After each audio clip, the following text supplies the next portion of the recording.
ابن سینا، ابو علی سینا المتوفی 1037 عیسوی فلسفہ کے آسمان پر آفتاب بن کر چمکا۔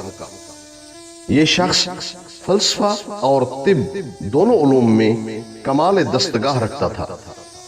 اس نے 17 سال کی عمر میں شاہ نوح بن منصور کے علاج میں اپنے کمال کا اظہار کیا تھا۔ فلسفہ میں اس نے اپنے خیالات کو عامت المسلمین کے عقائد سے مطابق کرنے کی بے حد کوشش کی، لیکن اس کے باوجود بھی امام غزالی نے اس کے معاد و حشر اجساد کے خیالات کی بنا پر اس کی تکفیر کی۔ کتاب مسلمانوں کے عروج و زوال کی داستان، صفحہ 408 اور 409۔